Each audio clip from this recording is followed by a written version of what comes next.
Ismail Haniyeh, the chairman of Hamas's political bureau, has been assassinated in Tehran, Iranian state media announced on Wednesday. Haniyeh was in Tehran to attend the inauguration of Iran's newly elected president, Masoud Pezeshkian, which happened on Tuesday. According to a statement from the Islamic Revolutionary Guard Corps, Haniyeh and his bodyguard were killed. Haniyeh had also met the supreme leader of Iran, Ayatollah Khamenei, on Tuesday during his visit to Tehran.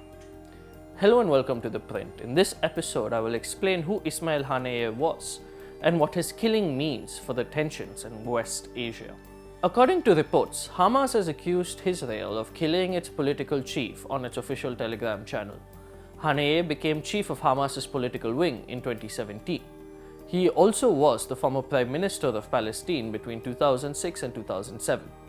Israel, however, has not taken credit for the killing, which is different from its public announcement of striking at southern Beirut earlier on Tuesday evening to kill Hezbollah's commander Fuad Shukur, whom Tel Aviv believed was behind the attack on the occupied Golan Heights over the weekend, which killed 12 people, primarily children.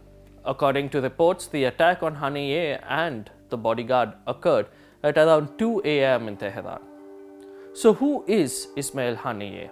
Based out of Doha, Qatar, Haniyeh became the leader of Hamas's political wing in 2017. Born in the Al-Shati refugee camp, Haniyeh, who was 61, was regarded as the overall leader of Hamas.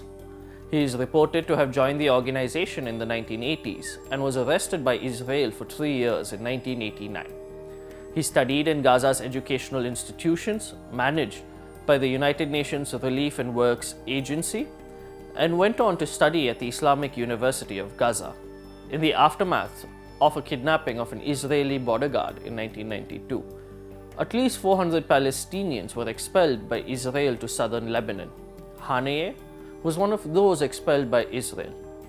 At the Majd-ez-Zuhur camp, Haniyeh and other individuals from Hamas came into contact with Hezbollah, a militant group that operates out of southern Lebanon.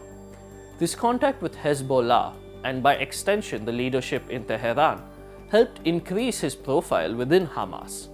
In 1997, Haniyeh was appointed as the head of the office of Hamas's spiritual leader. In 2006, Hamas participated in the Palestinian elections and emerged as the largest party.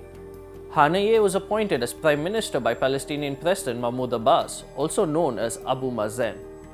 The short-lived government ended up failing after Hamas violently ejected Fatah, Abu Mazen's political party, from the Gaza Strip in 2007.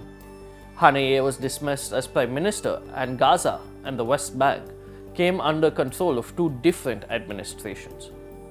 In December 2019, Haniyeh left Gaza via Egypt through the Rafah crossing on a foreign tour and never returned to the Strip since. He lived in Doha, where Hamas received support from the Qatari government. Haniyeh was also in Beijing recently, where the Chinese government brokered an agreement for the reconciliation of various factions of the Palestinian movement. As a result of his killing, the Supreme National Security Council of Iran is holding an emergency meeting to look at its response to the killing of Haniyeh in Tehran. Earlier in the year, Tehran directly attacked Israel with a barrage of missiles for the first time after its senior commanders from the Islamic Revolutionary Guard Corps were killed at a diplomatic compound in Syria. According to reports from the Iranian state media, the killing of Haniyeh could prompt a response from various Tehran-backed groups in the region. Diplomats have scrambled to contain the fallout of the killing to prevent any escalation, especially between Hezbollah and Israel, as that would have devastating consequences to the region. The United States of America's Secretary of Defense, Lloyd Austin Jr., had said earlier in the day that the US would defend Israel in the event of an attack, but is working hard to reduce tensions in the region.